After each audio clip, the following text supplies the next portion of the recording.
Assalamualaikum warahmatullahi wabarakatuh. Alhamdulillah wassalatu wassalamu ala Rasulillah wa ala alihi wa sahbihi wa man wala, amma ba'd. Ayyuhal ikhwah, a'azzani wa a'azzakumullah, saudara-saudaraku yang semoga dimuliakan oleh Allah. Kita bertemu kembali di malam Ahad untuk mengkaji kitab Masailul Jahiliyah allati khalafa fiha Rasulullah sallallahu alaihi wasallam ahlal jahiliyah. Masalah-masalah jahiliyah yang mana Rasulullah sallallahu alaihi wasallam menyalahi orang-orang jahiliyah dalam hal tersebut. Karya Syekhul Islam Muhammad bin Abdul Wahhab bin Sulaiman At-Tamimi rahimahullahu ta'ala.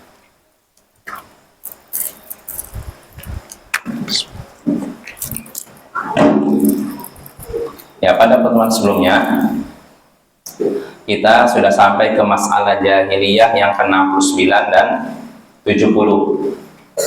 Apa masalah jahiliyah yang ke-69 dan 70? Kata Syekh di sini, az-ziyadatu fil ibadah, menambah-nambah dalam ibadah. Kafi'lihim yauma Asyura, seperti perbuatan mereka di hari Asyura. Ini yang ke-69. Masalah kejahilian ke-70, wa naqsuhu minha, mereka mengurang-urangi ibadah, katarkil wuqufi bi Arafah, seperti mereka tidak melaksanakan wukuf di Arafah. Nah, ini ada dua masalah. Ini kebiasaan jahiliyah, nambah-nambah ibadah atau mengurangi ibadah. Nambah-nambah ibadahnya apa? Ini ibadahnya yang diajarkan Rasul mereka begini, mereka tambah. Atau yang kedua, mereka tidak nambah tapi dikurangi. Sudah ada ukurannya, sudah ada aturannya, dikurangi oleh mereka. Nah, adapun contoh menambah ibadah, kata Syekh di sini, seperti perbuatan mereka di hari Asyura. Asyura yaitu hari atau tanggal 10 Muharram. Ya, orang-orang jahiliyah menambah-nambah ibadah di hari Asyura, di tanggal 10 Muharram. Seperti apa tambahannya? Kita sudah bahas bahwasanya hari Asyura memang hari istimewa. Tanggal 10 Muharram ini merupakan hari istimewa, tanggal istimewa. Karena di hari tersebut, di tanggal tersebut, Allah menyelamatkan Nabi Musa dan kaumnya, Bani Israel, dari kejaran siapa? Fir'aun dan bala tentaranya. Jadi di hari tersebut Fir'aun dan bala tentaranya Allah tenggelamkan di Laut Merah. Bani Israel pun berhasil melewati Laut Merah sampai ke Gurun Sinai sana, sampai akhirnya ke Palestina. Nah, ini kemenangan besar. Makanya Nabi Musa memperingati hari tersebut dengan puasa. Cuma puasa saja. Tapi para pengikutnya, siapa pengikut Nabi Musa? Bani Israel, orang Yahudi, nambah-nambah. Ya. Jadi enggak cukup puasa, mereka menjadikan hari Asyura sebagai hari raya. Yang namanya hari raya itu apa yang kita lakukan hari raya? Senang-senang, kan pakai pakaian bagus, terus pokoknya makanannya enak, minumannya wah, itulah. Pokoknya beda dengan hari biasa. Kalau hari raya, Bapak-bapak, memang kita dianjurkan apa istilahnya sedikit beda daripada hari biasa. Artinya kalau di hari biasa pakaian kita mungkin ala kadarnya, tapi kalau di hari raya kita dianjurkan memakai pakaian yang bagus, bukan yang baru ya. Pakaian yang bagus, bukan yang baru. Karena yang bagus tidak mesti baru ya. Jadi dianjurkan memakai pakaian yang bagus. Ini termasuk sunnah juga. Nabi kita kalau di hari raya Idul Fitri, Idul Adha, beliau memakai pakaian beliau yang terbaik. Memakai pakaian beliau yang paling bagus. Ya, di antara pakaian beliau yang ada, beliau menggunakan pakaian yang paling bagus. Nah, ini di hari raya. Memang kita dianjurkan demikian. Ya, di hari Idul Fitri, Idul Adha. Nah, hari Asyura ini memang hari kemenangan Nabi Musa dan Bani Israel melawan Fir'aun. Itu hari istimewa, tapi Nabi Musa sendiri tidak menjadikan itu sebagai hari raya. Beliau cuma bersyukur kepada Allah dengan puasa di hari itu saja. Tapi Bani Israel, orang Yahudi, nambah-nambah. Mereka jadikan hari Asyura tanggal 10 Muharram. Di sini Syekh menjelaskan, Syekh Shalal Fauzan, mereka di sini jadikan itu hari raya. Mereka hiasi rumah-rumah mereka. Ya, kalau zaman dulu nggak tahu dicat atau apa modelnya gitu, dihiasi. Dan mereka juga menghiasi anak-anak mereka dan istri-istri mereka, wanitanya dihiasi. Nah, wa ya'tabirunahu yauma 'id, dan mereka menganggap itu adalah hari raya, hari Asyura. Fahum zadu fihi 'alal masyru'. Mereka orang Yahudi sudah menambah dari apa yang sudah disyariatkan. Yang disyariatkan oleh Allah cuma puasa, tapi mereka jadikan hari raya, makan pakaian bagus. Nah, ini kata Syekh Faziyadatu 'ala siyam fi yaumi Asyura min dinil jahiliyah. Menambah selain puasa di hari Asyura ini termasuk agama jahiliyah. Jadi di hari Asyura kalau kita nambah ibadah selain puasa, ini agama jahiliyah. Kebiasaan orang jahiliyah, orang Yahudi, Bani Israel. Nabi Musa cuma puasa, mereka tambah-tambah.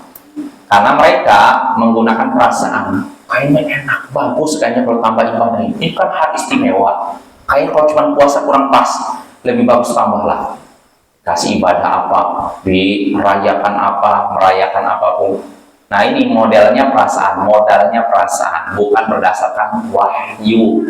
Karena Nabi Musa tidak pernah memberikan perintah demikian, tidak pernah menjadikan itu sebagai hari raya yang mana mereka memakai pakaian bagus, menghiasi rumah mereka, anak mereka, enggak.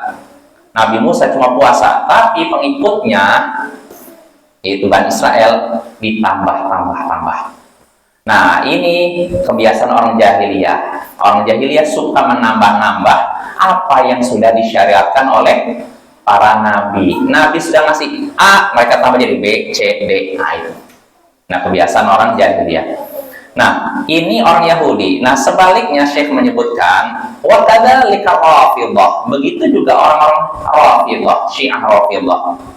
Zadu fi hadzal yaum wa tabaru yaum huzn. Mereka juga menambah ritual di hari tersebut. Di hari apa? Asyura, di tanggal 10 Muharram, dan mereka menganggap hari Asyura hari kesedihan. Wa yaumuniyah, hari ratapan. Kebalikan dengan Bani Israel. Bani Israel orang Yahudi menjadikan hari Asyura 10 Muharram sebagai hari bersenang-senang. Tapi orang Syiah hari berduka dan bersedih. Kenapa kok bisa beda? Karena kalau hari Asyura 10 Muharram bagi Yahudi kemenangan siapa? Nabi Musa kan, dan pengikutnya, kemenangan mereka lah, Bani Israel ya.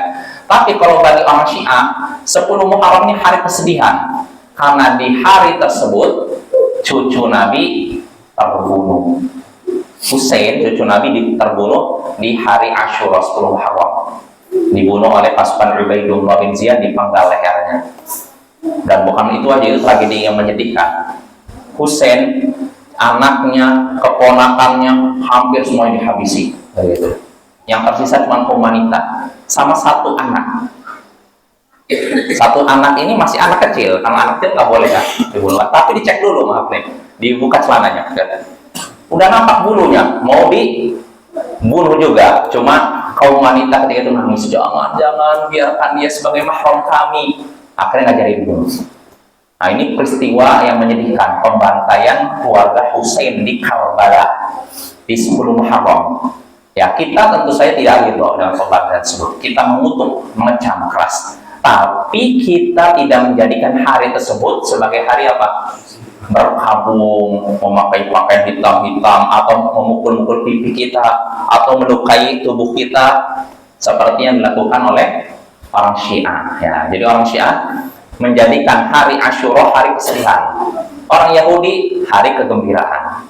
Yang satu ke utara, satu ke selatan ya. Tapi kedua-duanya keliru ya, karena itu nggak pernah dicontohkan oleh Nabi kita ya. Sebab Bapak, seandainya kita boleh mengadakan hari berkabung seandainya kita boleh merayakan hari berkabung, yang paling pantas kita rayakan wafatnya siapa?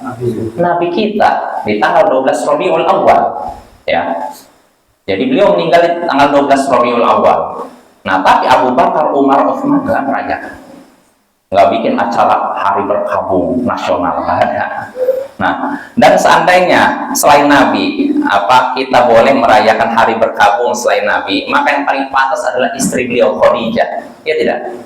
Nabi kan sedih, sangat sedih ketika Khadijah, istri beliau yang mendampingi beliau sejak beliau sebelum menjadi Nabi, ketika menjadi Nabi, ketika menghadapi cobaan dari orang Quraisy, beliau setia mendampingi beliau, mendampingi Nabi SAW. Nah, ketika meninggal, Rasulullah merasa terpukul, bersedih. Dan di tahun yang sama paman beliau pun meninggal, Abu Thalib, yang selama ini jadi backing beliau. Nah, itu benar-benar kesedihan yang mendalam bagi Nabi.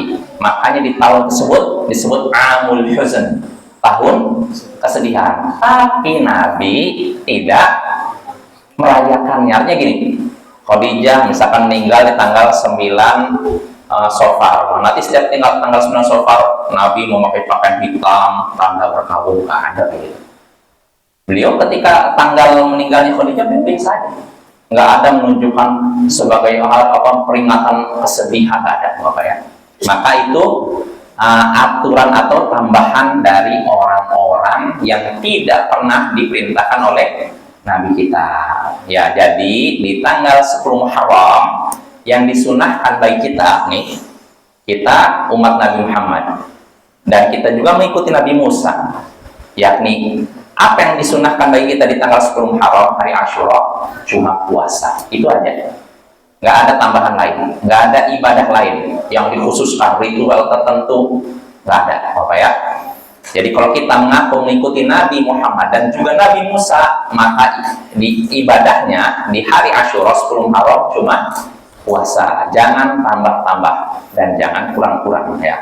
Jangan jadikan itu hari kegembiraan seperti hari raya Idul Fitri, Idul Adha, dan jangan juga jadikan itu sebagai hari kesedihan seperti yang dilakukan oleh orang-orang Syiah, Bapak ya. Nah, itu ya di hari Asyura. Maka kita tidak boleh menjadikan itu sebagai hari kegembiraan, hari raya, dan juga hari kesedihan. Ada yang keliru Bapak terkait dengan ini, sebagian kaum muslimin. Jadi ketika tahu orang-orang Syiah menjadikan hari Asyura sebagai hari berkabung, hari kesedihan, sebagian ahlu sunnah yang jahil menjadikan itu hari kegembiraan. Ya, ini keliru juga ya, nggak boleh itu. Karena apa? Kita nggak ridho cucu Nabi dibunuh kan? Ridho tidak? Ridho ya. Tapi kita juga tidak menjadikan itu hari kesedihan, apalagi hari kegembiraan. Karena orang-orang yang anti dengan ahli bait, ya ekstrim. Yang satu Syiah, satu Nawasib. Yang satu membela mati-matian keluarga Nabi sampai menganggapnya suci, bebas dari dosa. Nah, sedangkan yang satu menyatakan ahlul bait ini fasik, bahkan kafir. Dua-duanya ekstrim, kiri ekstrim kanan. Ya, ahlus sunnah di tengah. Kita memuliakan keluarga Nabi, tapi tidak menganggap mereka suci, bersih dari dosa dan kesalahan. Nah, ini bahwa bedanya kita dengan orang Syiah. Kalau orang Syiah ditanya, yang apakah Nabi maksum terjaga dari kesalahan? Ya. Terus anaknya? Ya juga. Menantunya Ali? Ya. Anaknya lagi? Ya. Cucunya? Ya. Buyutnya? Ya. 12 imam ini bebas dari dosa, bebas dari kesalahan. Ini bagi mereka begitu. Ya, tapi ini tentu saja sikap yang berlebihan. Ya, kita Ahlus Sunnah meyakini yang terjaga dari dosa dan kesalahan hanyalah Nabi kita. Adapun selain Nabi, sehebat apapun, setakwa apapun, tetap saja terjatuh dalam kesalahan. Abu Bakar tidak maksum, tidak terjaga dari dosa, terjatuh dalam dosa. Ya, tapi mereka orang-orang yang soleh. Ketika terjatuh dalam dosa, mereka biasanya langsung tobat. Ya, beda dengan kita kan. Ya. Begitu juga Umar terjatuh dalam kesalahan, Utsman, Ali dan semacamnya. Ya, yang benar-benar terjaga dari dosa cuma Nabi. Selain Nabi, sehebat apapun, setakwa apapun, setinggi apapun iman mereka, tetap saja pernah jatuh dalam dosa dan kesalahan. Nah itu Bapak ya. Jadi kita kembali lagi di hari Asyura kita cuma disyariatkan puasa. Jangan ditambah-tambah dengan ritual tertentu. Karena itu kebiasaan jahiliyah, orang jahiliyah. Yang jahiliyah yang dimaksud sini siapa? Orang Yahudi ya. Nah itu pertama. Lalu berikutnya masalah ke-70, kebalikan dari yang masalah ke-69. Wa naqsuhu minha, mereka mengurang-urangi ibadah. Kalau masalah jahiliyah ke-69 mereka nambah-nambah ibadah. Tapi yang ke-70 ngurang-ngurang ibadah. Jadi orang jahiliyah itu macam-macam, tidak satu tingkatan. Ada yang ekstrim ke kiri, ekstrim ke kanan ya. Jadi enggak satu tingkatan begini enggak ya, beda-beda. Nah, kebiasaan jahiliyah ke-70 mereka juga suka mengurang-urangi ibadah. Contohnya apa? Syekh menyebutkan katartil wuqufi bi Arafah, seperti tidak melaksanakan wukuf di Arafah.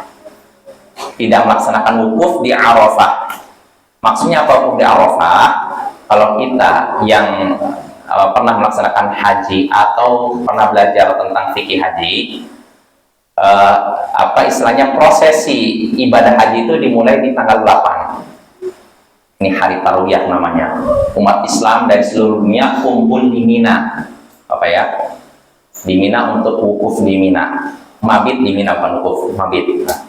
Nanti tanggal 8 ini umat Islam setelah mabit di Mina, zuhur, asar, maghrib, isya, sholatnya jamak. Ya Bapak ya.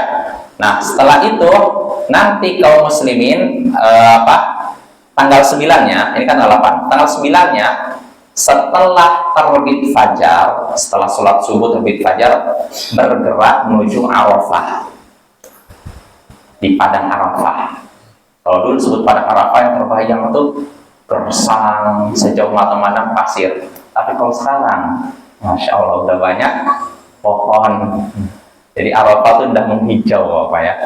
Ini salah satu tanda dekat hari kiamat. Bahkan saya lihat ada seorang YouTuber Indonesia memposting di Mekah, bayangkan. Masih di pinggiran Mekah sudah ada kayak kebun Bapak. Di situ udah ada pohon pepaya, ada pohon sampai daun kemangi yang ada di Indonesia ada juga sih. Luar biasa itu. Jadi Jazirah Arab sudah mulai menghijau ya. Nah, jadi kita kembali lagi. Kita di tanggal 8 ini kan kumpul di Mina, mabit di Mina, menginap di Mina. Nah, besoknya di tanggal 9 setelah sholat subuh bergerak menuju Arafah. Nah, nggak mesti pada subuh, mau di waktu duha silakan. Nah, nanti ketika mau mendekati zuhur, sholat dulu di masjid, namanya Masjid Namiro. Masjid Namiro ini pertengahan antara Arafah dengan masuk ke Mina. Itu pertengahan. Nah, Nabi biasanya sebelum wukuf Arafah mampir dulu situ, sholat zuhur. Zuhur dan asar di jamak kosor. Zuhur 2 rakaat, asar 2 rakaat. Nah, selesai sholat, beliau masuk ke Arafah, padang Arafah itu. Beliau masuk ke tenda-tenda beliau. Nah, beliau di situ bersama kaum muslimin, para sahabat. Apa yang beliau lakukan? Berdoa. Sampai disebut dalam hadis, beliau berdoa dari sejak masuk waktu zuhur, selesai sholat zuhur ya, dan asar itu waktu itu kan berarti kan selesai sholat zuhur, beliau mengangkat tangan dan nggak turun kecuali ketika sudah matahari. Sebentar apa lama? Sampai pernah beliau yang satu megang tali kekang ini, satu gini, ambil ini waktu ini, satu megang kekang, tetap tangannya nggak diturunkan. Doa itu dianjurkan doa. Kalau misalkan kita capek ya bisa dengan baca Quran silahkan, atau mungkin kita zikir silahkan, atau kalau udah jenuh ngobrol sebentar silahkan. Jangan lama-lama ya. Jangan ngobrol masalah Indonesia, masalah timnas kalah atau enggak, jangan, nanti pahala hajinya hilang. Ya, jadi ketika di Arafah, masuk Arafah, selesai sholat zuhur dan asar di jamak kosor, masuk ke tenda, doa sampai matahari tenggelam. Inilah yang dinamakan wukuf di Arafah. Wukuf itu artinya berdiam diri di Arafah. Inilah termasuk prosesi ibadah haji, bahkan termasuk rukun haji. Kalau ada orang yang mau haji tapi tidak melaksanakan wukuf di Arafah, batal hajinya. Ya, nggak sah Bapak ya. Nah, inilah wukuf di Arafah. Ini termasuk rukun haji. Kaum muslimin harus datang ke situ.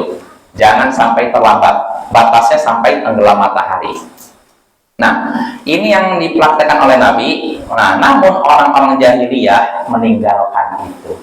Orang jahiliyah di sini maksudnya bukan orang Yahudi, tapi maksudnya siapa? Quraisy. Ya, orang yang tinggal di Mekah. Mereka meninggalkan Arafah, nggak mau wukuf di Arafah. Apa itu? Ya kita baca di sini. Kata Syekh, wa amma naqsu minal ibadah fakama hasala minhu fil hajj. Adapun kebiasaan orang jahiliyah mengurangi ibadah, ini sebagaimana yang terjadi pada mereka ketika haji. Ini haji pembahasannya.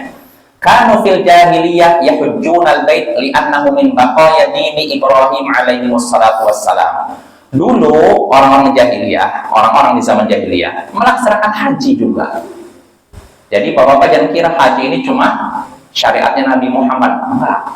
Ya, itu sudah ada di zaman dahulu, sebelum Nabi Muhammad itu sudah ada. Nah, orang-orang jahiliyah mereka melaksanakan haji. Kenapa? Karena haji ini termasuk ajaran Nabi Ibrahim yang tersisa. Jadi ajaran Nabi Ibrahim itu banyak. Namun seiring zaman, satu persatu mulai ditinggalkan. Nah, yang tersisa pada antaranya haji. Makanya orang musyrik, para penyembah berhala, penyembah Lata, Uzza, Manat, mereka juga haji, tapi hajinya sudah dimodifikasi. Udah ada banyak modifikasi, ada yang penambahan, pengurangan gitu loh. Nah, di antaranya ini ya, kata Syekh, walakin adkhalu fil hajj, kata Syekh Shalih Fauzan, lakin adkhalu fil hajj taghayyurat wa syirkiyat. Nah, lihat nih.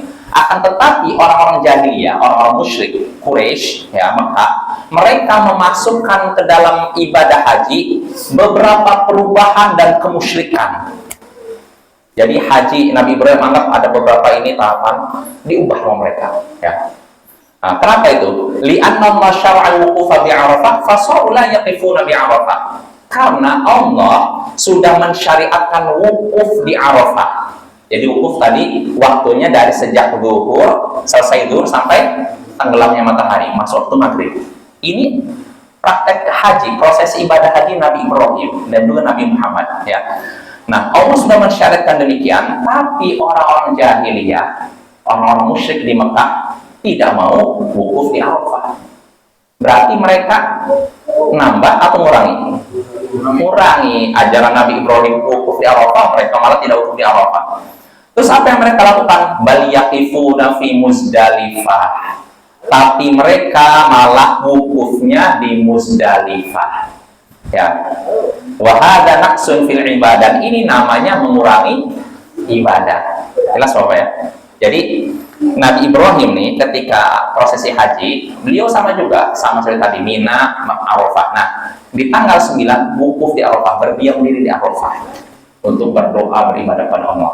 Nah, tapi orang-orang musyrik Mekah Quraisy nggak mau wukuf di Arafah, malah wukufnya di Muzdalifah. Muzdalifah itu masih ya dekat Arafah juga, tapi udah bukan Arafah.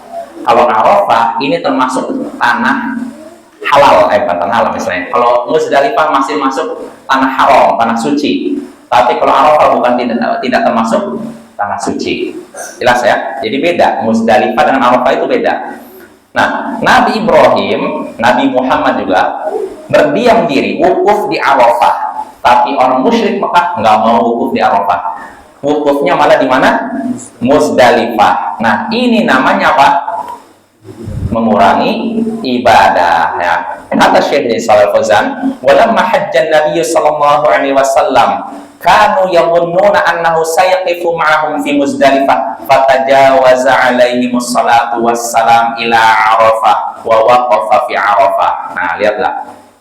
Atas Syekh sini, tatkala Nabi melaksanakan haji, jadi Nabi Muhammad ketika itu melaksanakan haji, dan itu juga disaksikan oleh orang-orang musyrik ya. Jadi tatkala Nabi haji, orang-orang musyrik mengira Nabi akan wukuf bersama mereka di Muzdalifah. Jadi akan berdiam diri tadi di Muzdalifah, bukan di Arafah. Mereka ngira, oh nanti Nabi mungkin selesai dari Mina, beliau ke Muzdalifah. Beliau berdiam diri antara zuhur dan maghrib di Muzdalifah. Namun apa yang terjadi? Nabi lewat Muzdalifah, beliau menuju Arafah, beliau pun wukuf di situ. Berdiam diri di situ antara waktu zuhur sampai maghrib. Wa a'adal hajja ala millati Ibrahim alaihi salatu wassalam. Beliau mengembalikan haji ke ajaran Nabi Ibrahim. Jadi ajaran Nabi Ibrahim yang sudah ditambah, dikurang, dimodifikasi, dibalikkan lagi oleh Nabi Muhammad ke asalnya, tanpa pengurangan, tanpa penambahan. Jelas apa ya? Nah inilah, maka Nabi Muhammad adalah orang yang paling dekat dengan Nabi Ibrahim. Beliau yang mengembalikan Jazirah Arab yang sebelumnya penuh dengan kemusyrikan kembali seperti di zaman Nabi Ibrahim. Ya. Makanya sebutkan dalam Al-Quran, Inna awlan nasi bi Ibrahim lalladzina taba'u wa hadan nabi walladzina amanu. Sesungguhnya orang yang paling pantas, paling dekat dengan Ibrahim adalah orang yang mengikutinya dan Nabi ini. Nabi ini Nabi siapa? Nabi Muhammad dan orang-orang beriman. Itu kita. Kita yang paling dekat dengan Nabi Ibrahim. Ya, dan sebenarnya kita itu dekat dengan Nabi Musa dibandingkan orang-orang Yahudi. Karena orang Yahudi sudah banyak mengurangi, menambah ajaran Nabi Musa. Apalagi yang satunya, Bapak. Yang satunya tahu ya. Nah, karena yang satunya Nabi Isa bersunat, mereka tidak bersunat, iya nggak? Betul tidak? Hampir mayoritas nggak sunat kan? Padahal Nabi Isa sunat, tapi mereka tidak sunat. Nabi Isa mengharamkan babi, tapi mereka. Nah, maka kita umat Islam adalah orang yang paling dekat dengan Nabi Ibrahim, Nabi Musa, dan Nabi Isa. Mereka semua Nabi kita ya, bukan Nabi mereka. Ya. Nah kita lanjut. Jadi Nabi Muhammad mengembalikan haji seperti yang sudah digariskan oleh Nabi Ibrahim. Lalu Allah di sini kata Syekh, qala Allah Ta'ala, Allah berfirman, "Tsumma afidu min haitsu afadhan nas." Kemudian bertolaklah dari arah orang-orang bertolak. Artinya bergeraklah dari orang-orang bergerak. Maksudnya min Arafah. Jadi di sini Nabi diperintahkan untuk Arafah. Setelah itu meninggalkan Arafah. Ya. Wa hadza raddun 'alal musyrikin fi wuqufin bil Muzdalifah. Ini merupakan bantahan terhadap orang-orang musyrik yang mana mereka wukufnya di Muzdalifah. Harusnya kalau mereka mengikuti Nabi Ibrahim, wukufnya berdiam dirinya di Arafah, tapi mereka malah di Muzdalifah. Jelas oh ya? Nah, ini mereka sudah mengurangi ya ajaran Nabi Ibrahim. Bukan cuma itu saja kata Syekh sini. Wa kadzalika zadu fit talbiyah. Mereka juga menambah dalam masalah talbiyah. Talbiyah itu seperti labbaik Allahumma labbaik, labbaik la syarika lak labbaik, gitu kan? Labbaik Allahumma labbaik. Aku penuhi panggilanmu ya Allah, aku penuhi panggilanmu. Labbaik la syarika lak labbaik. Aku penuhi panggilanmu ya Allah, tidak ada sekutu bagimu, aku penuhi panggilanmu. Ini talbiyah yang benar seperti itu. Nah, tapi orang-orang musyrik Arab ya di zaman Nabi, sebelum zaman Nabi ditambah. Mereka berkata, illa syarikan huwa lak tamlikuhu wa ma malak. Jadi kata mereka, labbaik Allahumma labbaik, ya Allah, aku penuhi panggilanmu ya Allah, aku penuhi panggilanmu. Labbaik la syarika labbaik, aku penuhi panggilanmu ya Allah, tidak ada sekutu bagimu kecuali sekutumu. Engkau menguasainya dan apa yang ia kuasai. Jadi kan kalau kita aku penuhi panggilanmu ya Allah, tidak ada sekutu bagimu, titik kan? Nah, tapi kalau mereka nambah, kecuali sekutumu yang engkau menguasainya dan apa yang ia kuasai. Nah, artinya mereka sudah apa? Nambah-nambah. Kenapa mereka tambah? Supaya mereka boleh apa? Ibadah pada berhala. Karena kalau talbiyahnya cuma sampai labbaik la syarika lak labbaik, aku penuhi panggilanmu ya Allah, tidak ada sekutu bagimu. Kalau sampai sini, berarti apa konsekuensinya? Mereka nggak boleh ibadah kepada Lata, Uzza, Manat, dan berhala lain. Nah, karena konsekuensi yang pahit bagi mereka, mereka tambah. Aku penuhi panggilanmu ya Allah, tidak ada sekutu bagimu kecuali sekutu yang memang sekutumu. Artinya mereka menetapkan adanya sekutu bagi Allah. Kurang ajar sekali ya orang musyrik ini. Ya, kecuali sekutumu yang mana engkau menguasainya dan apa yang ia kuasai. Nah ini, nah itu apa ya? Ini orang-orang musyrik ini. Mereka suka menambah atau mengurangi. Ya, tapi kalau dalam masalah proses ibadah haji mereka kurangi. Nah, dalam masalah talbiyah mereka tambah. Nah, ini juga mengingatkan kita bahwa kepada orang Syiah juga, orang Syiah mengubah ucapan talbiyah. Kalau kita labbaik Allahumma labbaik, aku penuhi panggilanmu ya Allah, aku penuhi panggilanmu. Labbaik la syarika lak labbaik, aku penuhi panggilanmu ya Allah, tidak ada sekutu bagimu, aku penuhi panggilanmu. Ini talbiyah kita kan. Tapi kalau talbiyahnya orang Syiah, labbaik ya Husain, labbaik ya Husain, aku penuhi panggilanmu wahai Husain, aku penuhi panggilanmu wahai Husain, aku penuhi panggilanmu wahai Husain.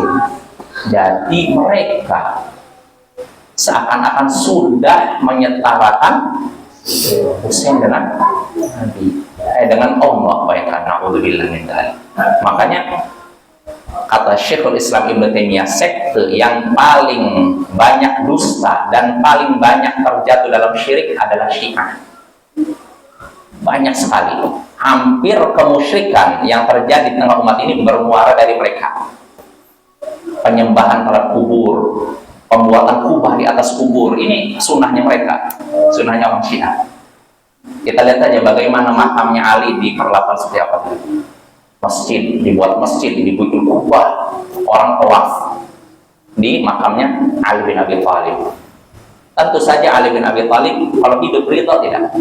Tidak ridho. Karena Ali bin Abi Thalib sendiri dapat perintah dari Nabi, Allah tada suratan illa tamastaha wala qabran musyrifan illa sawaita. Wahai Ali, jangan engkau tinggalkan patung kecuali engkau hancurkan. Dan jangan engkau tinggalkan kuburan yang meninggi kecuali engkau ratakan. Ini wasiat Nabi kepada Ali. Tiba-tiba kuburan beliau dijadikan kubah, bahkan masjid. Orang datang situ tawaf. Dan kita tahu tawaf itu cuma di mana? Ka'bah. Tapi mereka tawafnya di kuburan Ali bin Abi Thalib. Maka Bapak ini tentu saja penyimpangan ya. Jadi mereka ini lebih mendahulukan Husain dibandingkan Nabi. Kita bahkan saya pernah lihat film India, lihat di Mentai Fest nggak sengaja sampai geleng-geleng. Jadi film India ini Bapak, kisahnya ini sekilas saja lah, kisah tentang kehidupan kayak semacam preman lah di India. Di situ tokohnya ada yang agama Islam, ada yang agama Hindu, Buddha, sama Kristen. Di ceritanya panjang, intinya 4 orang ini bersahabat walaupun beda agama. Cuma sayangnya yang mewakili Muslim ternyata Syiah. Kenapa? Karena yang di dalam tokoh tersebut, yang Muslim yang diperankan dalam tokoh tersebut, yang ada di tokoh tersebut, ketika dia disakiti, yang dia panggil ya Ali. Artinya apa? Allah. Ya Ali. Saya kaget. Astagfirullah. Ternyata ada juga kayak gini. Jadi orang Syiah pun menyusupkan akidah mereka lewat film. Dan mungkin sebagian umat Islam nggak sadar melihat itu, mungkin biasa aja. Padahal dia sudah berdoa kepada selain Allah. Itu namanya apa, berdoa kepada selain Allah? Syirik. Lihat tuh. Dia dapat musibah yang dipanggil ya Ali. Atau kadang ya Husain. Bukan ya Allah. Mereka lebih suka lisan mereka mengucapkan ya Husain, ya Ali, bukan ya Allah. Nah, ini menunjukkan penyimpang mereka yang sangat jauh ya. Lalu kata Syekh Shalih Fauzan sini penutup dari syarah terhadap masail jahiliyah yang ke-69-70, wa hakadza kullu man naqasa syai'an minal ibadah fa innahu ala dini ahli jahiliyah. Demikianlah setiap orang yang mengurangi ibadah maka dia berada di atas agama orang-orang jahiliyah. Artinya niru orang jahiliyah. Hati-hati Bapak, Nabi kita sudah memberikan ibadah begini, ditentukan ukurannya, jangan dikurangi. Kalau dikurangi berarti kita sudah serupa dengan orang-orang jahiliyah. Wa kadzalika man zada fid din. Demikian pula orang yang menambah-nambah agama, menambah-nambah ibadah. Fa innahu ala dini ahli jahiliyah. Dia juga berada di atas agama orang-orang jahiliyah. Nambah-nambah ibadah, nambah-nambah ritual yang tidak pernah diajarkan oleh Nabi. Orang seperti ini serupa dengan orang jahiliyah. Lalu kata Syekh penutur, fal bid'ah wal khurafatu kulluha min dinil jahiliyah. Bid'ah, tambahan-tambahan dalam agama, dan khurafat cerita-cerita yang apa? Dari bahasa ini apa khurafat? Enak ya artinya. Cerita dongeng, takhayul. Apa beda takhayul sama khurafat? Mirip. Jadi kata Syekh, tambahan-tambahan dalam agama dan khurafat semuanya termasuk agama jahiliyah. Maka Bapak, kalau ada dai apa istilahnya ceramahnya isinya cuma dongeng yang nggak jelas asal usulnya, ini hati-hati. Cerita nggak jelas, ini saya ada seorang syekh katanya habis makan mangga dibuang bijinya, tiba-tiba muncullah pohon mangga. Ada nggak cerita kayak gitu? Jadi dia membuang biji mangga kelok gitu kan, dibuang ke tanah, tiba-tiba langsung tumbuhlah mangga. Ini kan cerita-cerita apa? Tapi ada sebagian yang percaya. Nah, yang model begini nih termasuk ajaran orang-orang jahiliyah. Orang jahiliyah suka dengan namanya khurafat, takhayul, Bapak. Merasa sial karena melihat sesuatu, mendengar sesuatu, atau mengetahui sesuatu. Contohnya orang jahiliyah, kalau mereka sedang berkumpul di kita nih, lalu mendengar suara burung hantu, mereka langsung tegang. Berarti akan ada yang mati di antara kita. Udah takut mereka.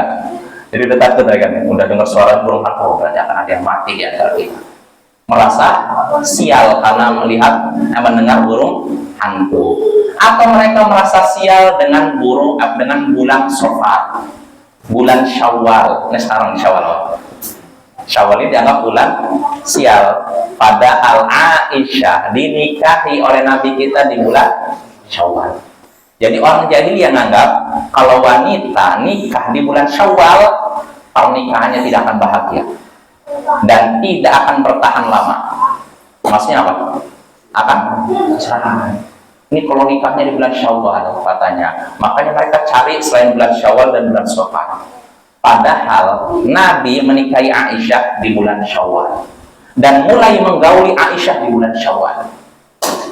Berapa mulai menggauli? Enggak langsung menikah, digauli enggak, karena Aisyah ketika itu masih kecil. Nah, ketika udah mulai mendekat balik baru itu Bapak ya.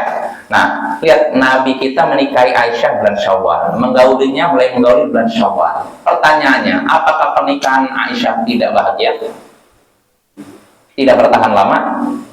Bertahan sampai Nabi meninggal. Maka keyakinan sial tentang bulan tertentu, tempat tertentu, atau nomor tertentu, ini kebiasaan orang jahiliyah. Wah, kalau kamu rumahnya nomor 13, nanti rumah kamu sial. Yakin.